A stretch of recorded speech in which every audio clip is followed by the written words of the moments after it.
Em nome do Pai, e do Filho, e do Espírito Santo. Amém. Criai em mim um coração que seja puro. Dai-me de novo um espírito decidido. Ó Senhor, não me afasteis de vossa face, nem retireis de mim o vosso Santo Espírito. Glória ao Pai, ao Filho e ao Espírito Santo, como era no princípio, agora e sempre. Amém. No Evangelho de hoje, de Mateus 22, de 1 a 14, Jesus voltou a falar em parábolas, e dessa vez falando em parábolas aos sumos sacerdotes. E então, na parábola de hoje, ele diz que o reino dos céus é como a história de um rei que se preparou para uma festa de casamento. Então mandou seus empregados chamar os convidados. E aí os convidados têm um comportamento muito estranho, porque além do rei convidar para uma festa, ele ainda diz o que vai ter na festa. Ele fala: "Olha, já preparei o banquete, os bois, os animais cevados já foram abatidos, vinde para a festa." Então, não somente convida para a festa, como diz o que existe de bom na festa. E a resposta dos convidados é: um diz que teve que ir para o campo, o outro foi para os seus negócios. Os outros perseguiram os, os homens que foram levar o convite.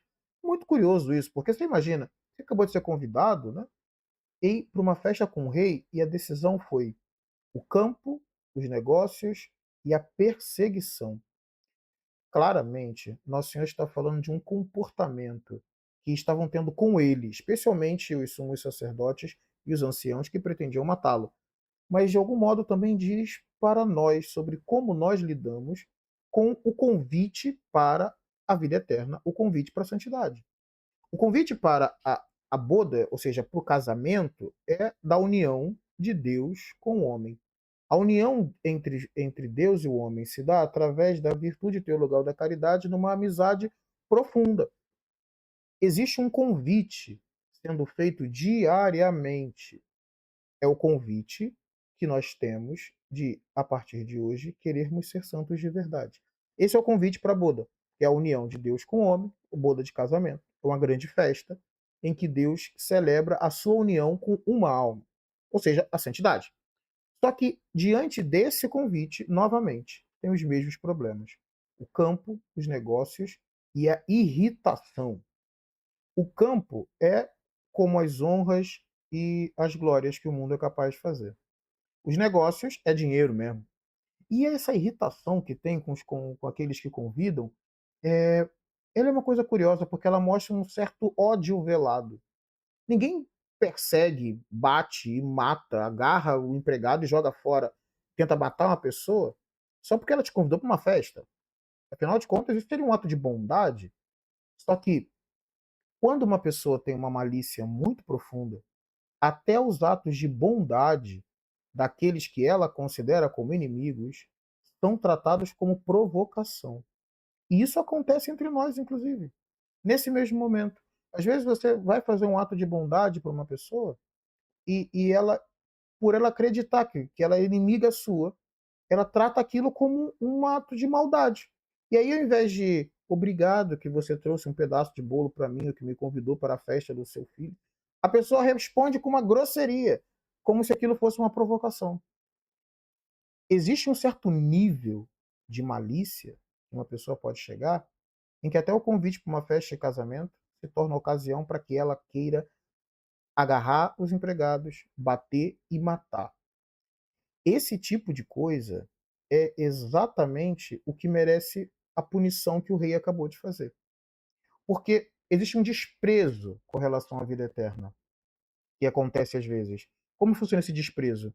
Ah, é melhor as glórias humanas, a vida eterna eu me preocupo quando for morrer.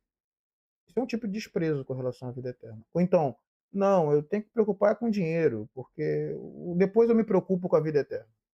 É um desprezo com relação ao convite de Deus. E o pior é quando alguém faz uma correção e a pessoa, com ódio, com raiva, quer perseguir quem avisou que está errado. Esses três comportamentos foram os comportamentos que o rei ficou indignado e mandou suas tropas para aquele lugar. Mas o rei não se deu por satisfeito, falou assim: bom, dado que é quem eu chamei, que são aqueles que deveriam conhecer sobre as coisas divinas, o que para nós, quando falam de fariseus e mestres sumos sacerdotes, Nós precisamos não somente pensar: "Ah, eram aqueles lá". É bom que a gente faça um exame de consciência do tipo: "Olha, mas essas pessoas eram os que mais tinham vida religiosa, será que nós não estamos fazendo algo parecido com o que eles fizeram?". Esse exame de consciência é muito útil para não fazermos o que eles fizeram. Mas depois o mestre fala: "Bom, então vamos buscar as pessoas nas encruzilhadas dos caminhos e convidai para a festa todo mundo". Então os empregados saíram aos caminhos e reuniram todos os que encontraram, maus e bons. Essa frase aqui é muito importante, porque esse convite é um convite generalizado e maus e bons são convidados para a festa. E aqui está um dado importante. Existe uma maneira externa em que uma pessoa pode se agregar à igreja. A festa de casamento é essa união da alma com Deus, é a união de casamento entre Cristo e a igreja, é a união. Só que ser convidado para a festa, ou seja, estar presente na festa externamente, não é suficiente para que essa pessoa seja considerada digna da festa. Porque, claro, alguém pode, olha, foi chamado para a festa, bons e maus. Ele não falou, chama só os bons. Isso é uma coisa que nós já ouvimos naquelas parábolas, muitas que Nosso Senhor contou sobre o reino. Quando ele falou sobre o joio e o trigo, quando ele falou sobre os peixe bom e peixe mau que estava na rede. Agora ele falou, os convidados da festa também têm bons e maus. E o que seria um convidado mau?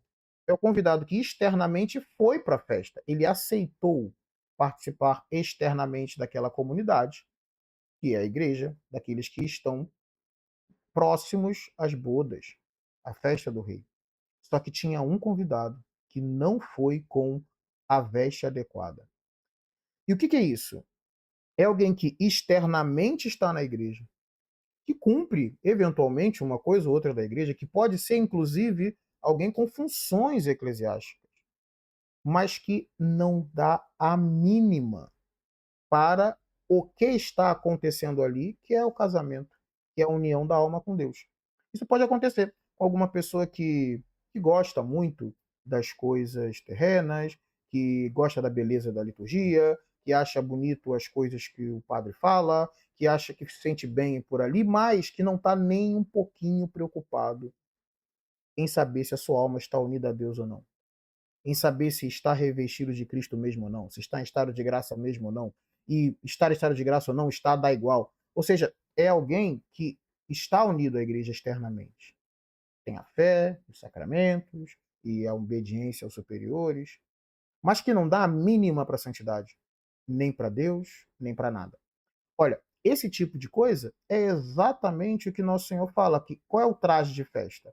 O traje de festa é estar revestido de Cristo, que basicamente é pelas obras, que nós fazemos em nome dele, as boas obras, o estado de graça e, sobretudo, o nosso vínculo de amor, de amizade com Deus. A gente, quando fala sobre amor de amizade, não está falando de maneira meio aleatória, meio mística. Existe alguém, não só do outro lado da linha, quando nós estamos rezando, mas existe efetivamente alguém, Jesus Cristo, de quem nós temos que dar conta dos nossos atos que ofendem diretamente a Ele, a nossa adesão a Ele, inclusive. Então, o grande tema, esse homem não foi jogado fora só porque não tinha uma roupa, como se o patrão, né, o homem, o pai de família que chamou as pessoas, não estava preocupado com a roupa porque era roupa. É porque a pessoa sem roupa é alguém que vai à festa de casamento desprezando o que está acontecendo ali. E isso pode acontecer também. Que é alguém na igreja desprezar o que está acontecendo ali, que é a união de Deus com os homens pela graça. Por isso, precisamos pedir ao nosso Jesus Cristo que nos dê sempre mais desejos de vida santa. Não significa que necessariamente de uma hora para outra vamos acabar com todos os pecados, mas significa que aquela vontade interior de se entregar, de ser todo de Deus, precisa crescer dia após dia. E quanto mais essa vontade crescer, mais próximo estaremos da participação dessa união da alma com Deus. Que o Senhor nos abençoe, nos livre de todo mal e nos conduz à vida eterna. Amém.